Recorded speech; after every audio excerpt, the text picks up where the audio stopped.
This is a production of WKNO Memphis. Production funding for Sports Files is made possible in part by Infinity of Memphis has moved to Germantown Road, just half-mile north of Wolf Chase Galleria, and is proud to support WKNO for its quality broadcasting and service to our community.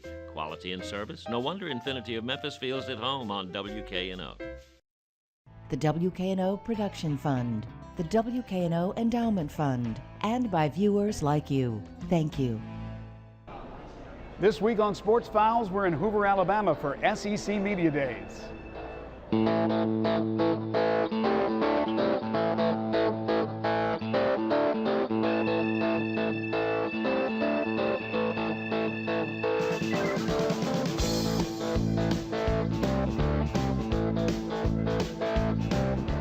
SEC Football Media Days is the unofficial kickoff of the college football season, and we're glad to be a part of it.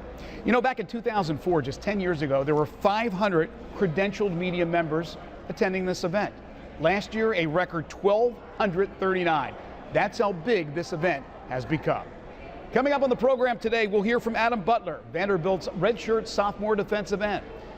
Reese Dismukes, center for the Auburn Tigers, the defending SEC champions. And we'll also hear from Greg McElroy, former Alabama quarterback and now analyst for the SEC Network. It's all next on Sports Files.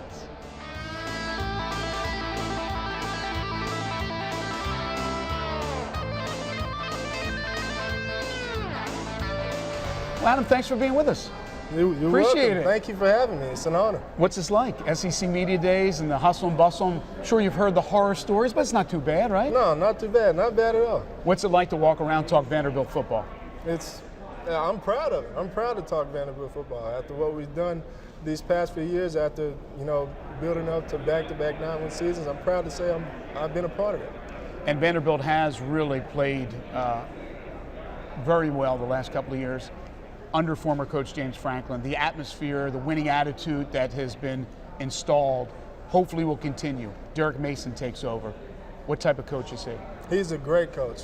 I love what he preaches. I love the fact that, he's real. He's straightforward and to the point. Very little, games involved, and joking around. He has his mindset on winning the SEC championship, and I love it. That's what I want to do. How much difference is it in the coaching philosophies and really the personalities of Coach Franklin, now Coach Mason?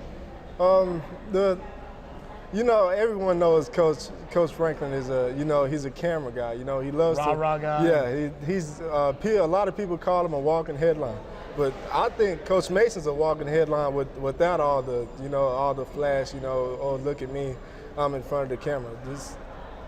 His personality is unlike any other I've ever seen. Mm-hmm. He's, like I said before, he's straightforward, he's to the point, and you can tell he really wants to take this program to the next level, and that's what I love about him.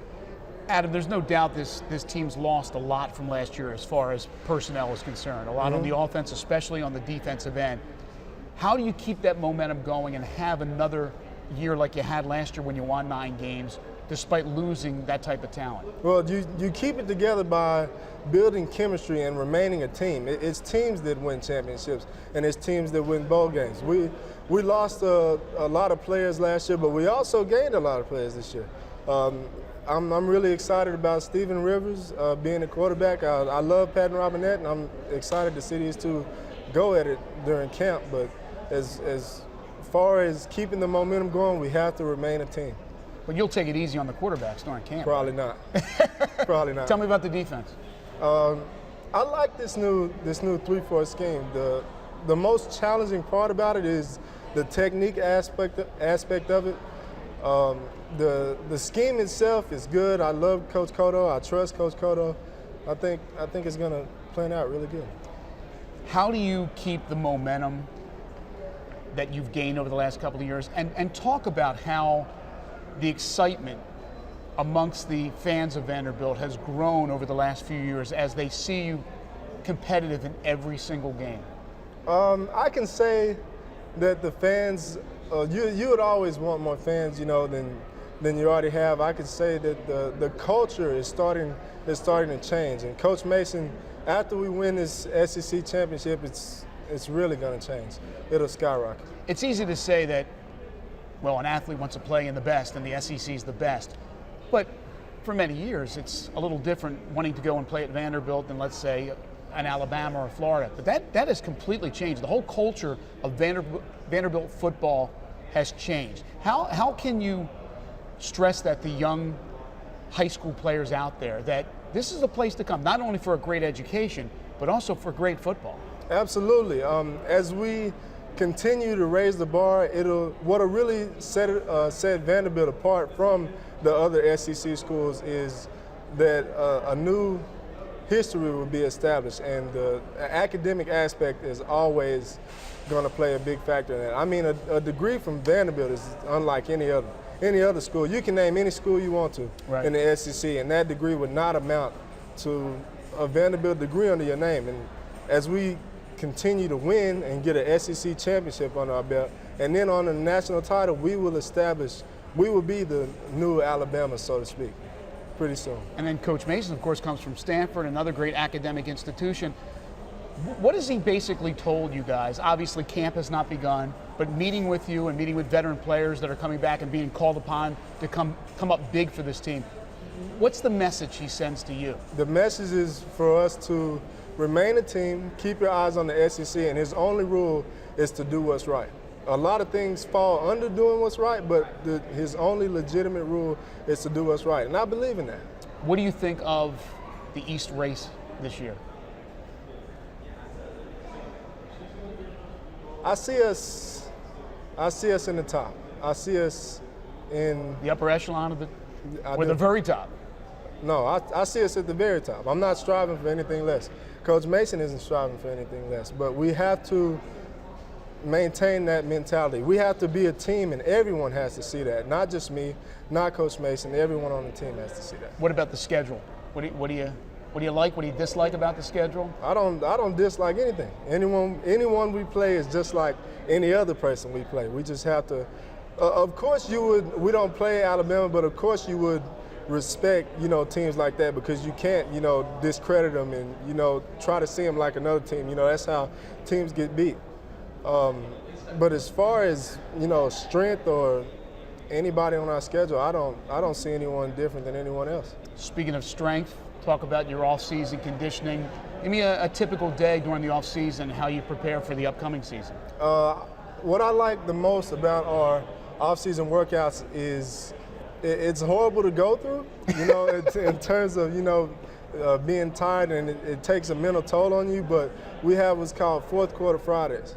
And how we build up to that is the first quarter's on Monday, the second quarter's on Tuesday, Wednesday is meetings and film day. Mm-hmm. Thursday is third quarter, and Friday is fourth quarter.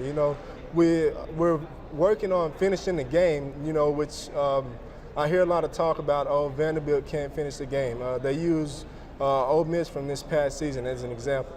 Right. And I hear a lot of talk about that. And what I like about this fourth quarter finish is it gets us into the habit of finishing the game. We treat the workouts like a quarter of the game, and we bust our behinds through every one of them. We look forward to watching it, and thank you so much for your time. Thank you. Best of luck this season. Thank you.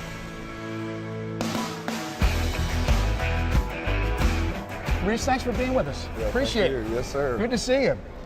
Well, after that incredible year last year, I guess the question is, what do you do for an encore?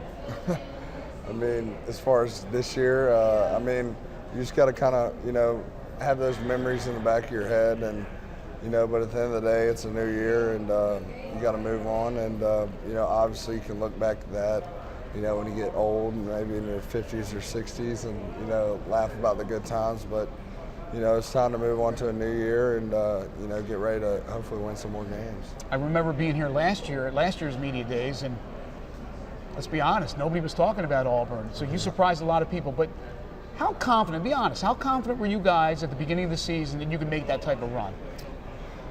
I think it came as the season, progressed.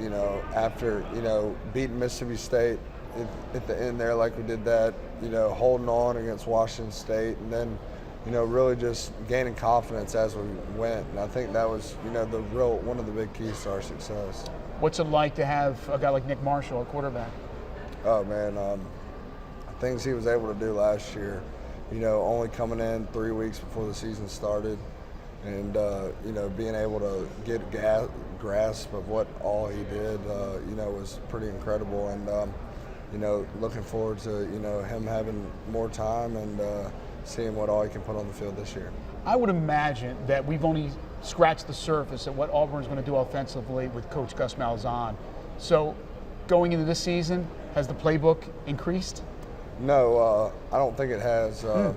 Going back to spring, the real big thing with Coach Malzahn was he wanted to go back to the basics and, let us get really good at, at our single fundamentals so we can build on that, and that was the real big thing, getting everything down that, maybe we didn't have down as good because the year before we were scrambling to put in or something like that. What's it like for you anchoring that offensive line?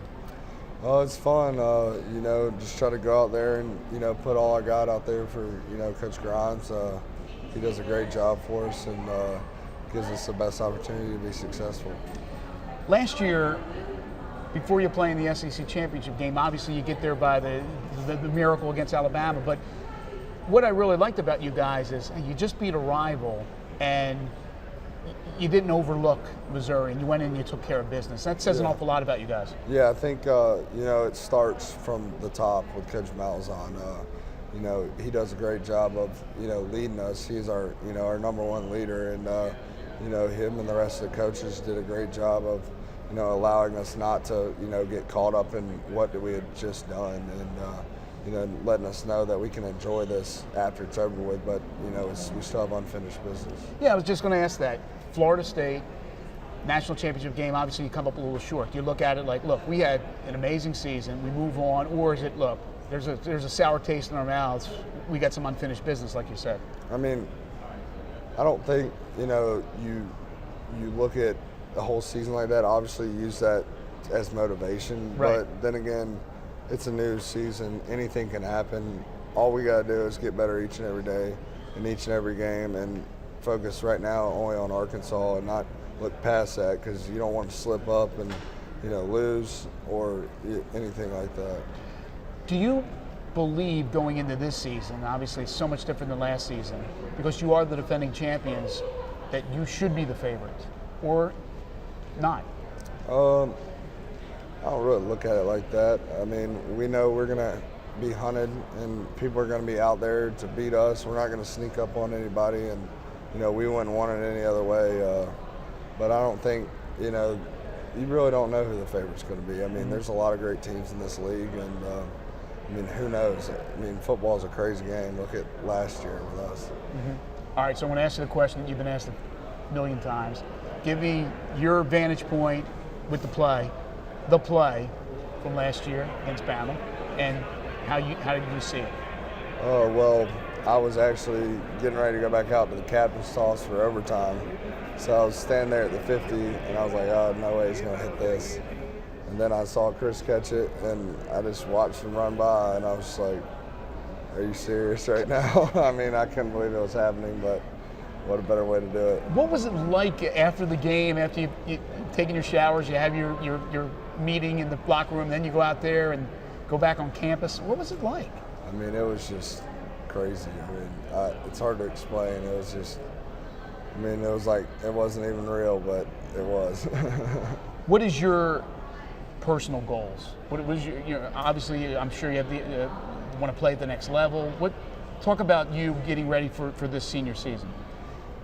I mean, I really, I got like a few personal goals.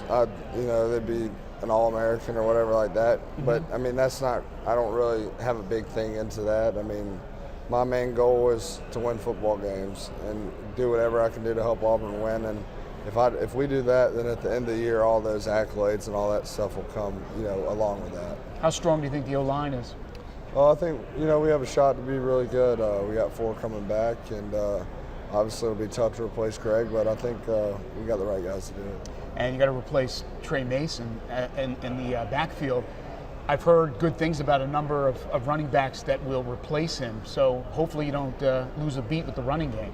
Yeah, I mean, the coaches have done a great job recruiting guys to come in, and, you know, we've got great guys already there, and, you know, Cameron Artis-Payne, Peyton Barber, Corey Grant.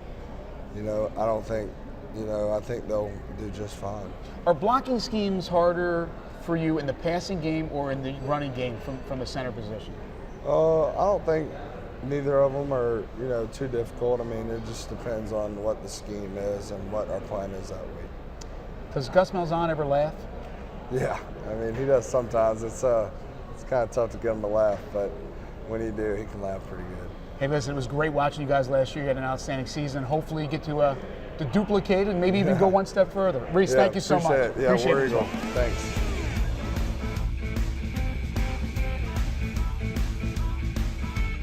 Greg, thanks for stopping by. Appreciate it. Oh, absolutely. Thanks for having me, buddy. Man, let's talk about this thing. You were here as a player. Now you're here as a member of the media, the SEC Network.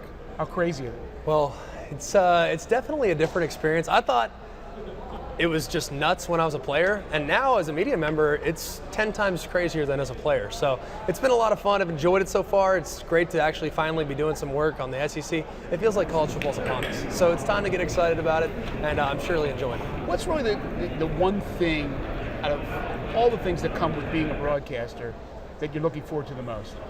I think really getting to know the players. I mean, you watch for so long as a fan and really, I guess you could say a critic, so to speak. I mean, I've watched and I've observed, but really you never get the chance to meet the guys beneath the helmets, you know, and I love that about being a player. When I was getting to know these guys and we'd go to different camps like the Manning Passing Academy, or we'd go to things like this, where you get to meet guys from different schools, all different walks of life, I really enjoyed that, and I think that's something I'm going to continue to enjoy as a broadcaster. As a guy who's had so much success as a player, can you allow yourself to be critical if it calls for it? Oh, absolutely. Because I can think of times, even when I would watch my own play, and I'd be critical of myself. It's just the natural way of thinking for me. And really, I have to give an honest and objective answer every time I'm asked a question, regardless of where I went to school, regardless of any of those things, because I'm trying to explain things in regards to the SEC football, and right. I have to just enjoy it. And really, I have an obligation not to anyone other than the fans of the SEC and the fans of the SEC Network. And if somebody would be critical of your criticism, you can always say, listen, hey, I've been there, done that, my friends, right? Well, if there's one thing I understand, I mean, not everyone's going to like everything I said, and not everything I'm going to say is going to be right, but right. I'm going to have an opinion, whether it's right, wrong, however you feel about it. People are not always going to not everyone's going to agree, and I'm okay with that. I understand that. I'm sure I'll have family members that disagree with some of the things I say, but it's part of the game and part of the thing that makes this really exciting. Last year, Auburn, Missouri, big surprises. Of course, Auburn goes all the way to play in the national championship game. Because of that, is Auburn the West favorite, or is it your alma mater? Is it Alabama? I think it's difficult because at this point it's kind of tough to pinpoint a favorite until we see what all these teams are going to be doing from a quarterback standpoint. I want to see who the quarterback's going to be at LSU. I want to see who the quarterback's going to be at Alabama. Right. Everyone's assuming Jake Coker. It's difficult to say, and honestly, until I really be able to see these guys in action, see them throw it up close and personal, it's difficult to know how talented they really are. You hear great things, you hear rumors, you hear all these whispers about what kind of players these guys are, but until they go out and show it, it's tough to say. But you look at what Auburn has coming back, some of the success they had last year, the fact that they have stability at quarterback and they have one of the best play callers in the country in Gus Malzahn, you have to think that they're definitely one of the favorites. Was it hard for you in March to hang it up? Tell you the truth, no. I loved playing in the NFL. I loved playing the game. It was really, really special. It was a great time in my life. But at the same time, I realized an opportunity that the SEC Network would provide. And now the fact that I'd be able to go and really concentrate on something that I'm truly passionate about, and that's college football. Granted, I did go to the NFL. I did make money in the NFL in regards to being a player. It was my job, but my passion was college. And I know that sounds crazy if you're giving up the game, but I get to do all the great things about playing the game without getting hit. So I'm really thoroughly enjoying it, and I'm thankful to the people at ESPN for allowing me to kind of make my dream come true, so to speak. Your greatest memory from the championship run in 2009, the undefeated season, other than the obvious, what would it be? Well, you know, it's tough to say because when you look at a season like that, there's so many different points along the way that you're like, this is so much fun. You just kind of have to take it in. But at that point, playing in the game, in the season, you're not thinking about that. You're just thinking, okay, one game at a time. Okay, we have this team this week, and I'm just going to prepare for that. And I can't say that it was really that thrilling while you're in it, But once you look back and you reflect upon all the things that you had, all the circumstances that you encountered, that's when it really becomes you really start to appreciate what it is you experienced. And at this point, I still have yet to really reflect back, but at some point, I'll really be able to appreciate what it is that team was able to accomplish. You need to once in a while. You said your parents have the ring, right? My parents do have the ring. My parents have the ring. I don't know where it's at, but I imagine that it's probably in safekeeping, knowing my mom. 20 seconds, a question you've been asked a million times. What's Nick Saban like? I have a concrete, stone cold answer for that, and it's really difficult to describe because the person that we've all come to know here at media days and in front of the camera is not at all who Nick Saban is. He's a caring person, a guy that cares remarkably for his teammates, or for his team of coaches, right. A guy that cares remarkably for all the players at Alabama, and I'm truly grateful to have had the opportunity to play for him. We're really looking forward to watching you as an analyst. Thank you. We enjoyed watching you as a player as well. Thank you, Greg. Yes, Appreciate sir. it. Appreciate it.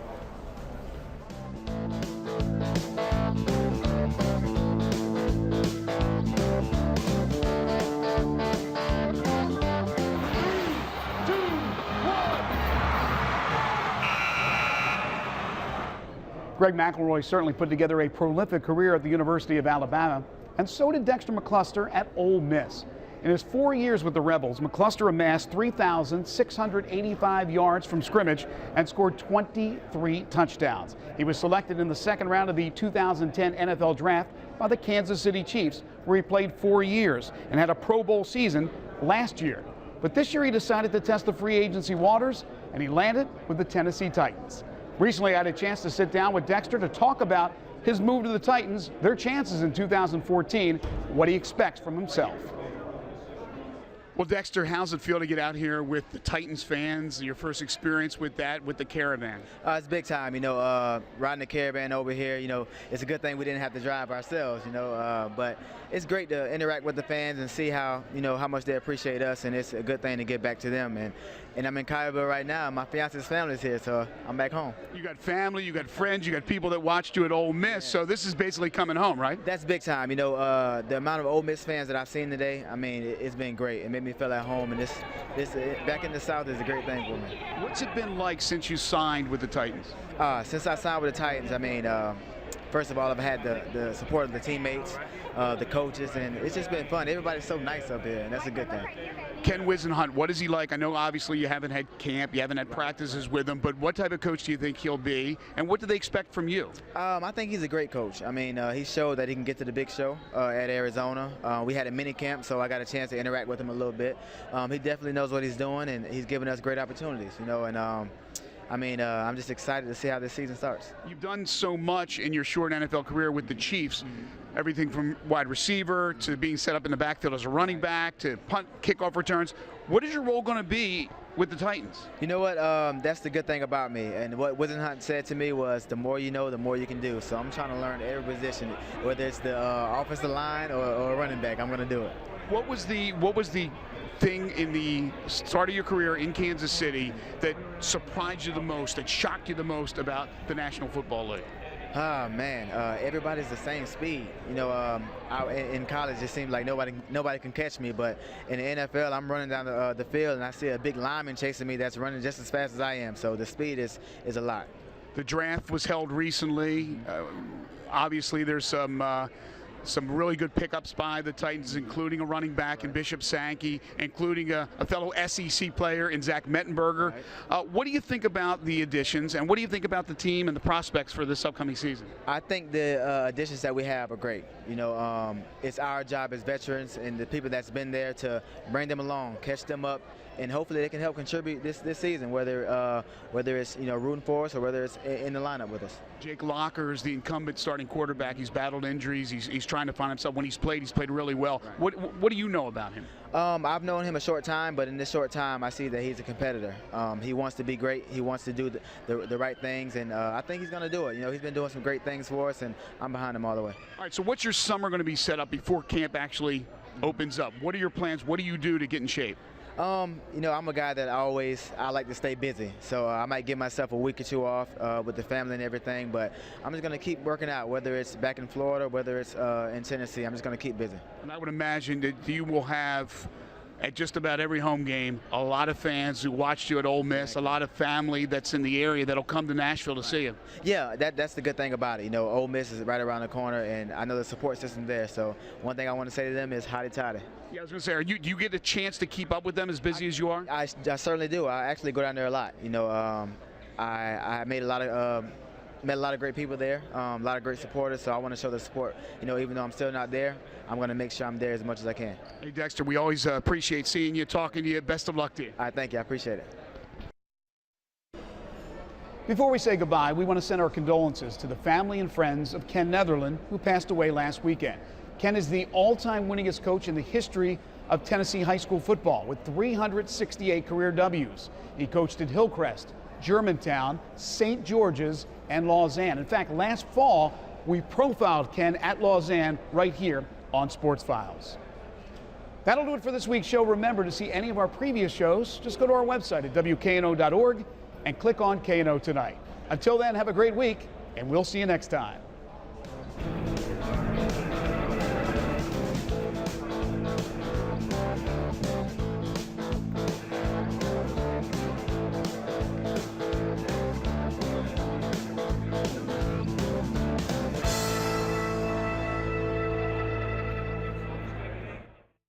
Production funding for Sports Files is made possible in part by Infinity of Memphis has moved to Germantown Road, just half-mile north of Wolf Chase Galleria, and is proud to support WKNO for its quality broadcasting and service to our community. Quality and service? No wonder Infinity of Memphis feels at home on WKNO.